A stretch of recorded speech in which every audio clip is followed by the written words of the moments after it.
Здравствуйте, меня зовут Татьяна, вы на канале Вязание Хобби. И сегодня хочу вам показать вот этот узор, который называется сетка. Этим узором я связала летний топ. Можете посмотреть на канале, у меня есть отдельное видео по описанию этого летнего топа. Он связан вот этой вот сеточкой. Сетка, здесь единственное, что топ связан более крупная ниточка, 312 метров. Поэтому он кажется такой более плотный. На самом деле эта сеточка такая, скажем, средняя. То есть она не крупная и не совсем мелкая. Вот. И сейчас вам покажу этот узор. Узор совсем неприхотливый.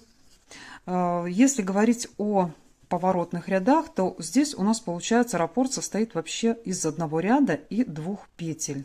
И все. То есть они будут повторяться как в лицевых рядах, так и в изнаночных. Нужно набрать количество петель кратное 2, ну и, конечно, 2 кромочные. Так, и начинаем. Это у нас получается вот лицевая сторона. В лицевой стороне первая петля у нас будет кромочная, мы ее снимаем.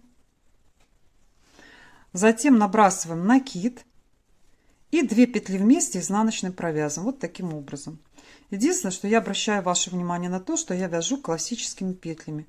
Поэтому, если кто-то будет вяжет какими-то другими, значит, вам нужно будет разворачивать петельки.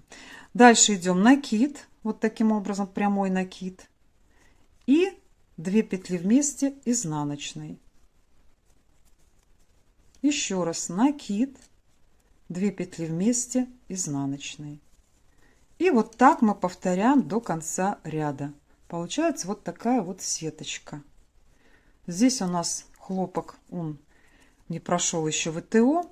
Если говорить об этом летнем топе, он уже постиранный. И видите, сеточка очень даже, скажем, выровнялась. Вот эти вот все дырочки, они у нас получаются ровненькие. И с одной стороны, и с другой стороны. Так. Вот таким образом мы идем до конца ряда. Накид, 2 петли вместе. В конце ряда 2 вместе накид, 2 вместе изнаночной. И последняя кромочная изнаночная. Так, разворачиваем вязание. На изнаночную сторону у нас уже, вот видите, ниточка справа, значит, это изнаночная сторона. И точно таким же самым образом мы с вами будем повторять. Первая у нас будет кромочная. Дальше у нас накид. Немножко оттягиваем, получается. Вот нам нужно будет оттянуть немножко вот эти нижние петли. Так, набросили накид. И затем 2 петли вместе изнаночной. Опять накид. 2 петли вместе изнаночной. Так вот выглядит узор на лицевой стороне. И вот так вот на изнаночной стороне.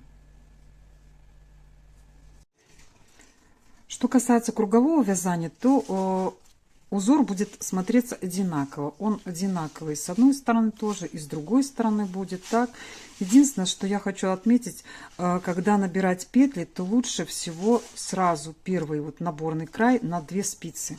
Так, то есть не на одну, а именно складывать 2 спицы вместе и набирать тогда петельки именно на 2 спицы, чтобы вот это вот наш край был немножко, скажем, не стянутый. Потому что если одну спицу, он будет сильно тянуть узор этот. А так оно будет, вот видите, вот так вот ровненько располагаться, эти петельки внизу.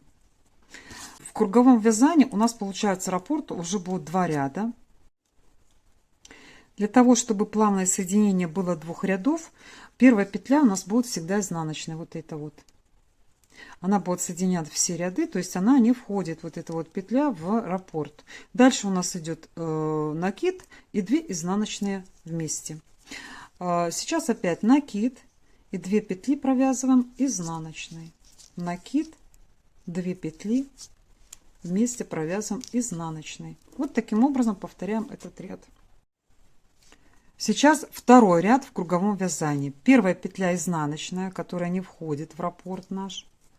Дальше у нас идут 2 петли вместе с наклоном вправо. Вот этот вот накид и Следующая петля с наклоном вправо, то есть за передние стенки, вот это вот накид. И дальше петля, мы провязываем 2 петли вместе с наклоном вправо. Накид. Опять 2 петли вместе, только нужно оттягивать. Видите, вот это вот в нижние петли нужно оттянуть, чтобы хорошо спица вовнутрь попала. Так, накид и дальше. Оттягиваем немножко петли вниз и провязываем с наклоном вправо. И таким образом мы повторяем до конца ряда. И в результате у нас получится вот такой вот узор. И так он симпатично смотрится в круговом вязании. Вот таким образом. Развернуть, если посмотреть, вот так вот. С изнаночной стороны точно так же. Все будет одинаково. То есть получается как бы даже такой вот двухсторонний узор. На этом у меня все. Если вам понятно было все, я буду очень рада.